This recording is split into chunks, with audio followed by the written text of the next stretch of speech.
This week, a rite of passage for the next video powerhouse. Snap files for its IPO.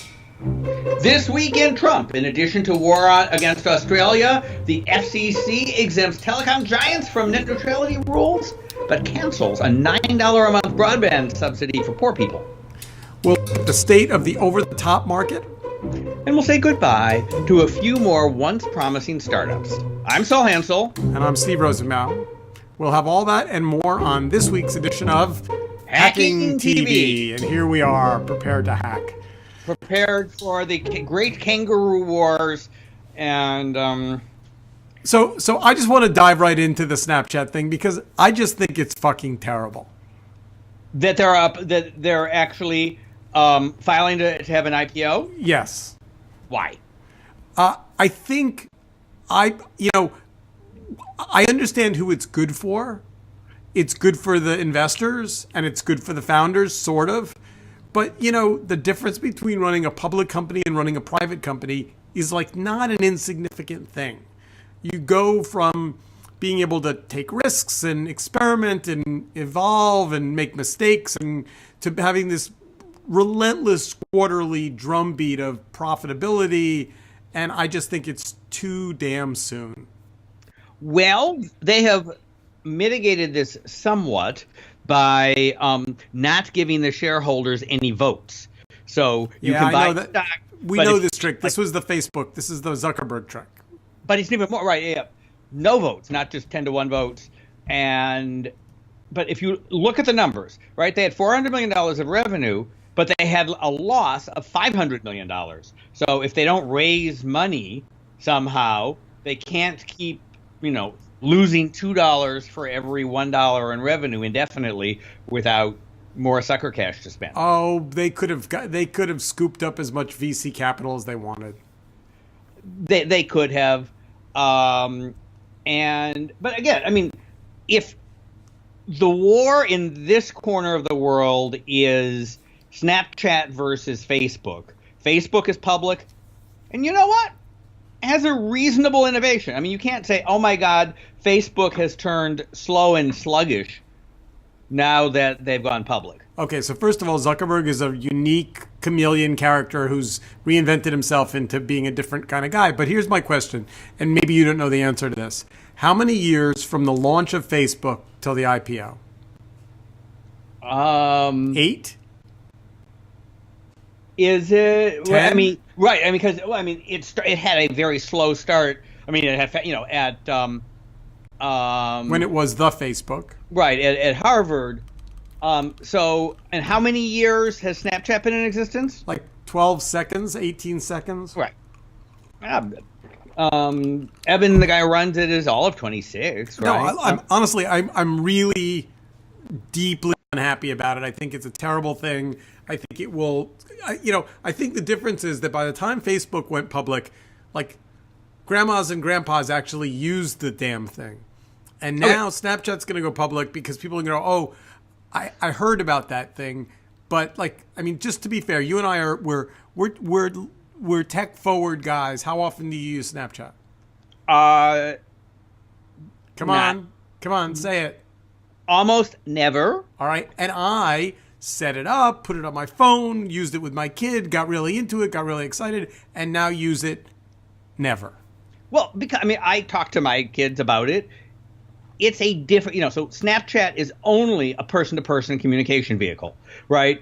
We were just at a political thing in our congressional district, and there was discussion about using social media for organizing, and Snapchat is particularly unsuited for one-to-many communication.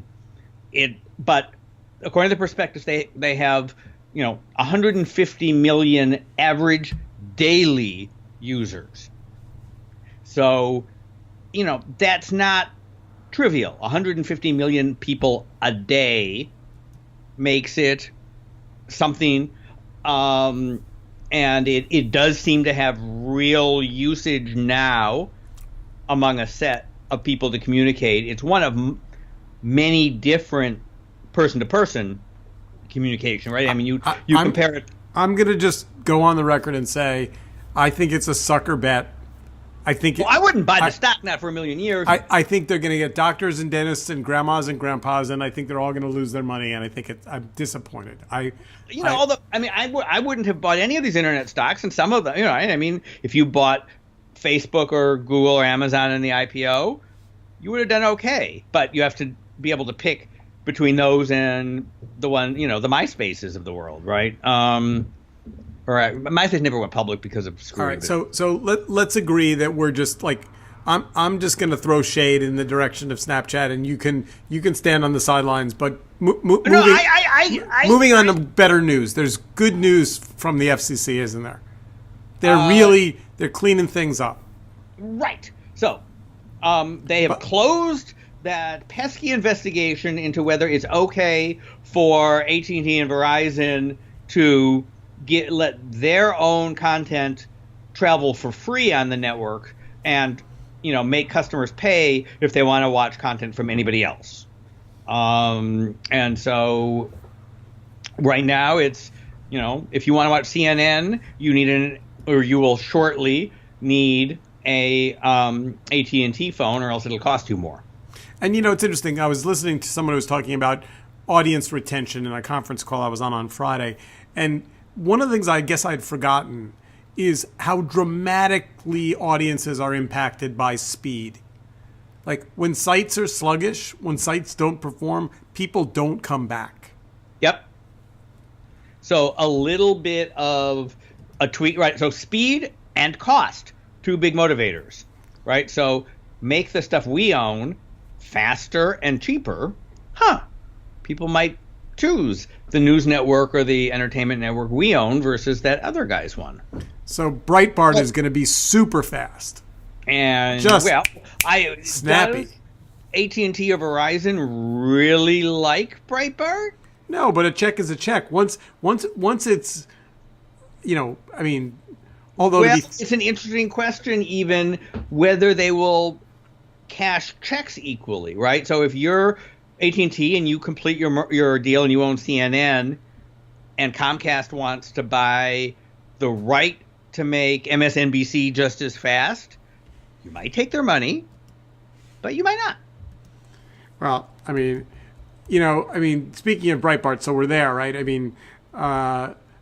So 818 advertisers have bailed on Breitbart so far. Yeah, but that's sort of fake because Breitbart uses ad networks, and so they've got 1 billion people whose ads wander in and out, and to have 818 of 1 billion stand up and say, I've programmed my DoubleClick dashboard to take Breitbart out of the media mix.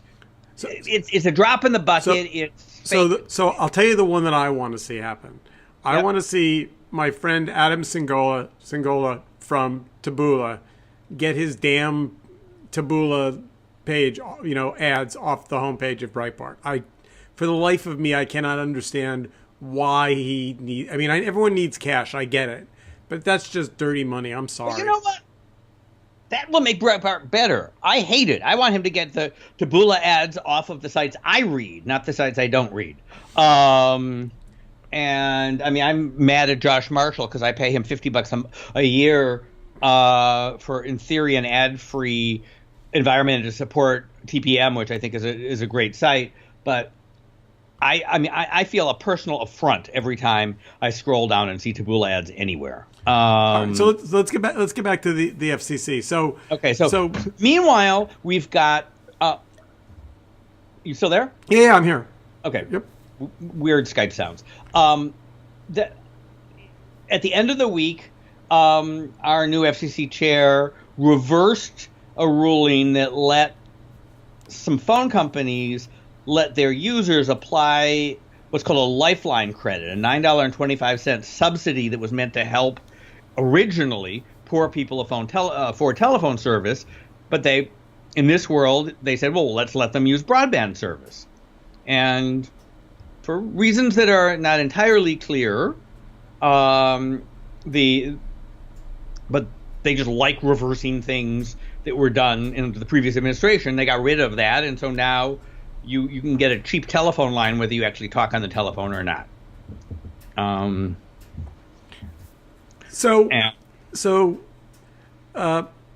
the ABC blog, Fred Wilson wrote a surprisingly caustic post at the end of last week about the end of net neutrality. And I mean, he's a terrific writer and a smart guy, but you're starting to feel these venture guys wake up to the real impact of the things that are happening.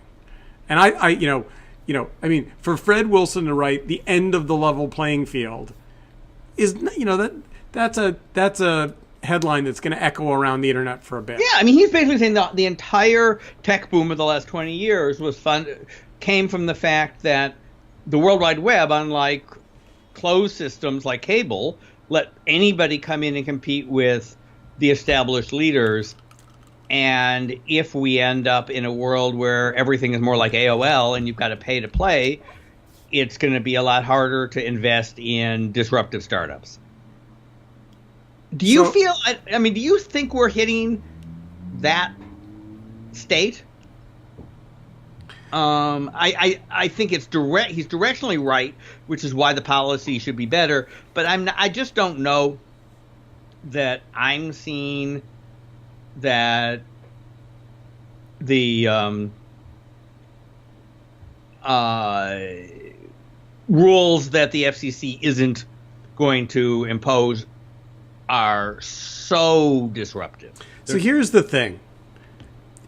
Let's be honest. We've already lost half our listeners because the FCC is boring as dirt. Nobody gives a shit what they do. No one understands it. It's incredibly complicated. It's very granular. They're arguing about things like licensing and people being able to have access to a frequency so their local ambulance driver doesn't conflict with their local police frequency. It's just boring crap.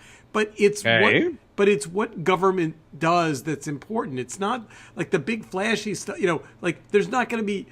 I mean, if you think about it, right? I mean, net neutrality when it was attacked the last time was this hue and cry. There was a huge internet fight, and there was a battle, and there was pages, and there was sites going dark. There was a whole thing, right? And now it's like, yeah, never mind. Okay, well, we lost. There is a strategy that seems to be employed, at least early on in the administration, of doing so many things at the same time that, many people are putting their hand over their head and saying, I don't want to think about any of it. And people are losing sight of all kinds of things that are happening, right? Now, meanwhile, back in the tech world, I mean, the thing is, every CEO of every major tech company, had a line of people out his door the day after the Muslim ban going, how do I get home? How do I get my family members to come see me? How do I travel to our, it's like that seems to have collectively woken up Apple, Microsoft, Google, Netflix, kind of a whole slew of guys that are like,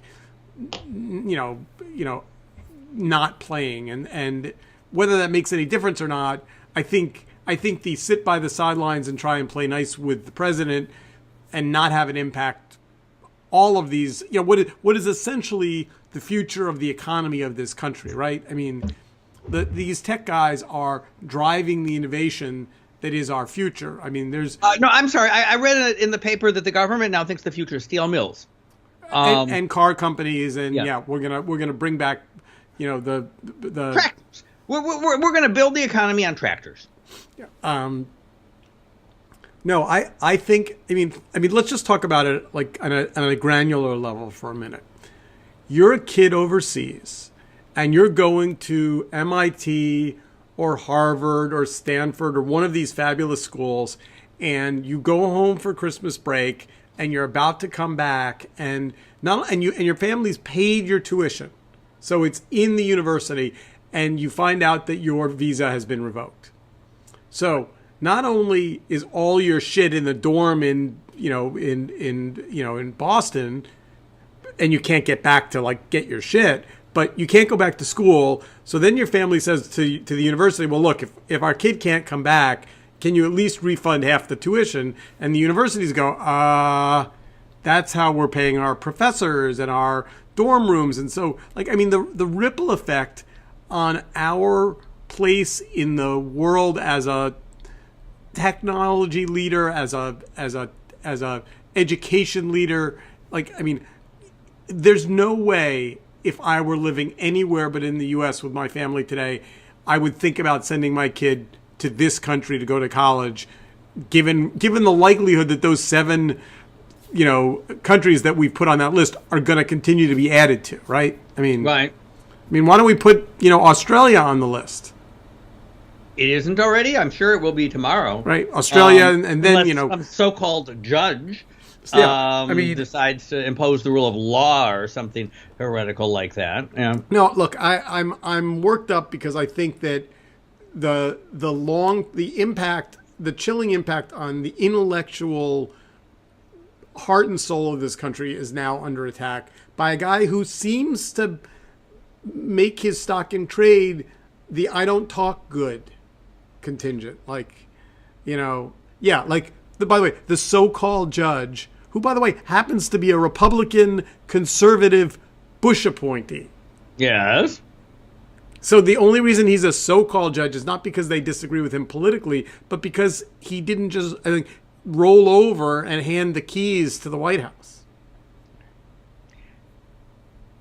We are at this point after 2 weeks of the Trump administration.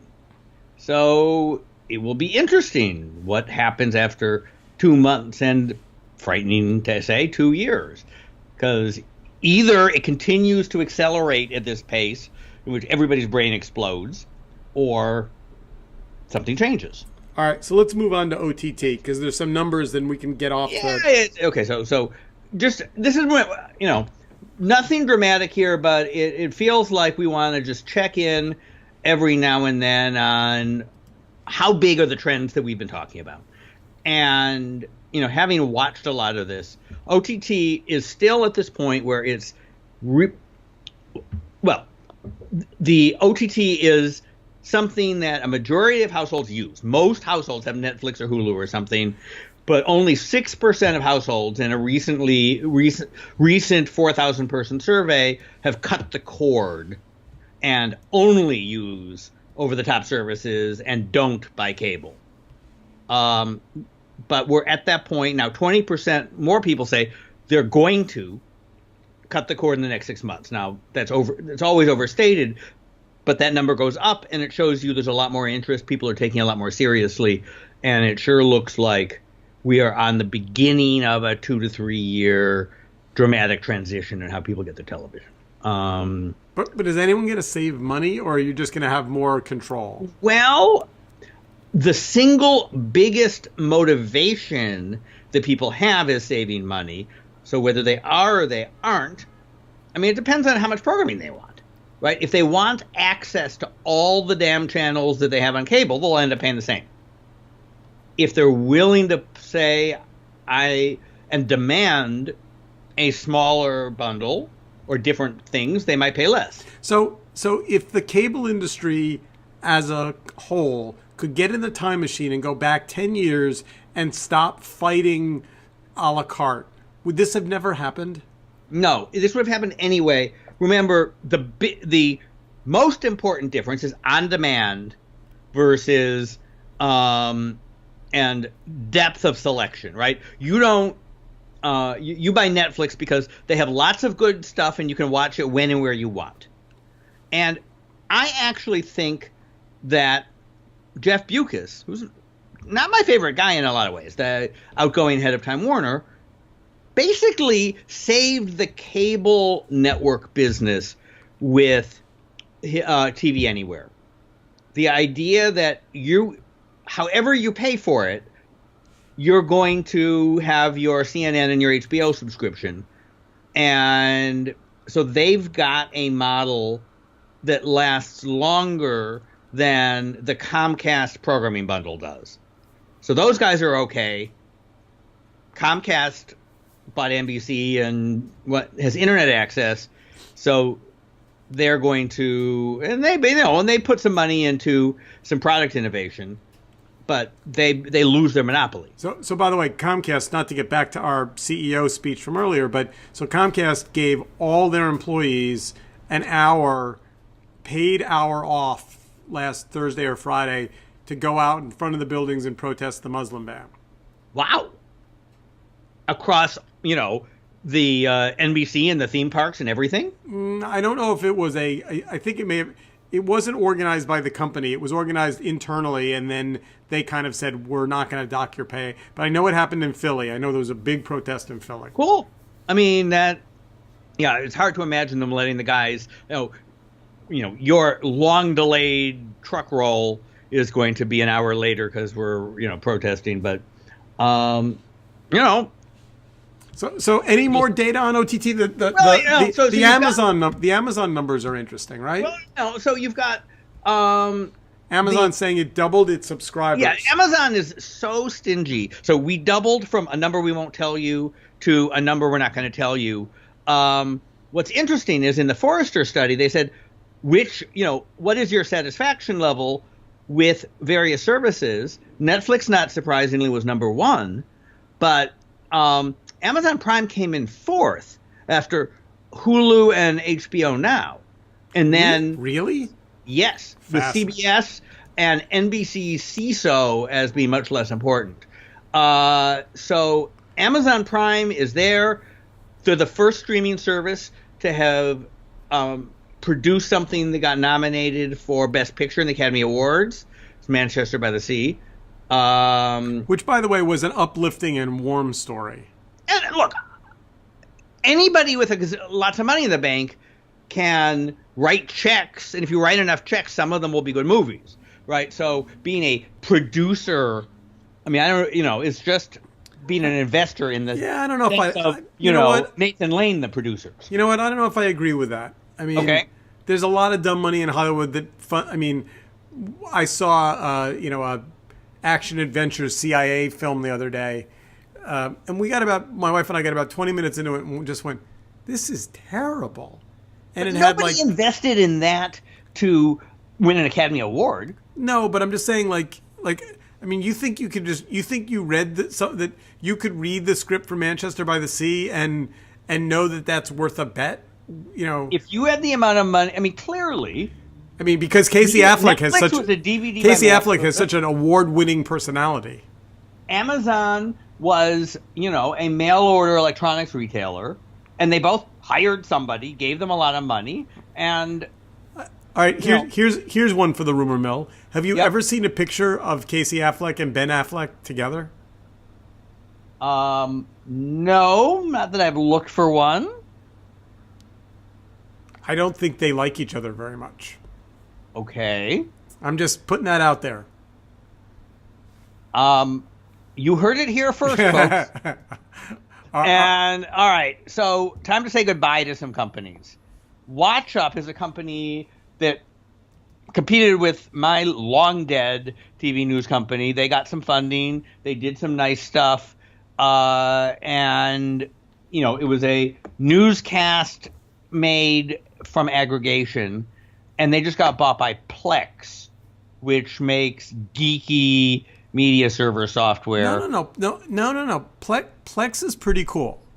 Plex has been Who uses Plex who is not the nerdiest person in their family? I'm not suggesting that Plex is not high on the nerd scale. All I'm saying is they have put one foot in front of the other and built a good, solid, growing, geeky OTT player, discoverer, aggregator thingy that it could turn the bend and actually become consumer friendly with just a little nudge.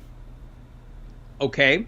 In the meantime, they are all those things, and the friend of the person who who used to download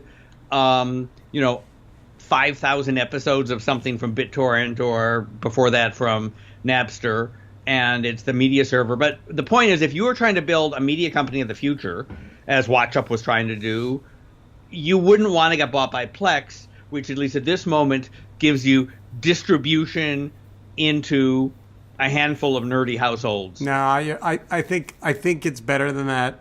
I think it's a pretty slick app. Now, having said that, I've been in and out of it a couple of times, and I and there's only so many hours in the day, and I've tended to go back to my. See, I don't know how you walked me into this trap. Damn, it's like the whole show was just coordinated so I could say the word TiVo, and then you could insult me. Go ahead, say it. Go. I've stopped thinking about TiVo. I'm sorry. By the way, I have not bought the new weirdly shaped TiVo. Okay. The one that has the weird bendy thing. Is that too weird? I mean, I'm in the market for a new car, maybe, and I looked at the new Prius and said, somebody went crazy and said, make it sporty, and they made it look like from space, and so I'm not. I don't think I can buy it. Really? What do you call it? What about our friend SpaceX's car? Tesla. Yeah. Why don't you launch a GoFundMe? Yeah. Why don't you launch a GoFundMe? Okay, there we go. All right. So, podcast listener. So are you going to go out, tweet Tesla for Saul #, and we're gonna go and run a collection here to see if I can actually have I will live stream if you all buy me a Tesla. I will install a permanent thing, and you can watch me drive around New Jersey and go to the Costco. So, by the way, so Musk went to the White House, and because of that, people are canceling their Tesla orders. So, there might be a discount. There might be maybe you can buy somebody's order and get a. They're pretty cars. You have to plug the things in though. Yeah. Okay. I'm probably the exact right person because I drive a car once a week. All right, hold on. So we got one more dead company to talk about. Okay. Odyssey. What's the deal with Odyssey? So Odyssey was a startup. It's not dead. It's just coughing up blood. It was a startup that began as a media company based on trying to aggregate people that were going to write for it for free that were mostly members of college fraternities. It started as a frat network. They raised $25 million last year on top of a $10 million raise, so they had $35 million in. And what I'm a little, and they laid off 55 employees, a third of their full-time paid staff. Mm-hmm. So does that mean they burned through all 25 million? I mean, either that or somebody said, if we don't lay them off, we're going to burn through it by blank, right? Well, here, so let's do the numbers, though. Let's assume that each one of those 55 people made $70,000. Okay. As our average. So what's $70,000 times 55? What is that? What is that an annual burn? How much money are they saving? Maybe it's that is $4 million a year.